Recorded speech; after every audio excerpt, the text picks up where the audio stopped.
നമസ്കാരം, കൊട്ടാരക്കര മീഡിയയിലേക്ക് സ്വാഗതം. കേന്ദ്രമന്ത്രി സുരേഷ് ഗോപിക്കെതിരെ പരാതിയുമായി TN പ്രതാപൻ.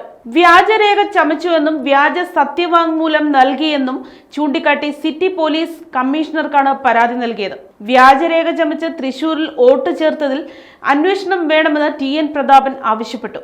കേന്ദ്രമന്ത്രി സുരേഷ് ഗോപിക്കെതിരെ TN പ്രതാപന്റെ പരാതിയിൽ അന്വേഷണം നടത്തും. തൃശൂർ ACP പരാതി അന്വേഷിക്കും. ജില്ലാ ഭരണാധികാരി കൂടിയായ കളക്ടറോട് പരാതിയിൽ നിർദ്ദേശം തേടാനാണ് പോലീസ് നീക്കം.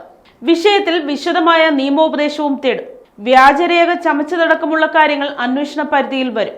അതേസമയം സുരേഷ് ഗോപിയുടെ സഹോദരനും ഇരട്ട വോട്ട് ഉള്ളതായി കണ്ടെത്തിയിട്ടുണ്ട്.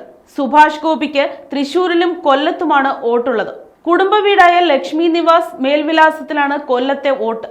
ഇരവിപുരം മണ്ഡലത്തിലെ 84-ാം നമ്പർ ബൂത്തിലാണ് വോട്ടുള്ളത്. ക്രമനമ്പർ 1116 സുഭാഷ് ഗോപിക്കും 1114 ക്രമനമ്പറിൽ ഭാര്യ റാണി സുഭാഷിനും വോട്ടുണ്ട്. എന്നാൽ കൊല്ലത്ത് വോട്ട് ചെയ്തോ എന്ന കാര്യത്തിൽ സ്ഥിരീകരണമില്ല. ഇരട്ട വോട്ട് എന്നത് നിയമവിരുദ്ധവും ഭരണഘടനാ വിരുദ്ധവുമാണെന്ന് TN പ്രതാപൻ പറഞ്ഞു. ക്രിമിനൽ ഗൂഢാലോചന പ്രകാരമുള്ള കുറ്റവുമാണ് ഇരട്ട വോട്ട്.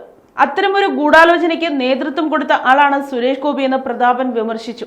ഗൂഢാലോചനയിൽ സംഘപരിവാറിന്റെ ആളുകളെയും കുടുംബാംഗങ്ങളെയും സുരേഷ് ഗോപി ഉൾപ്പെടുത്തിയെന്ന് TN പ്രതാപൻ ആരോപിച്ചു.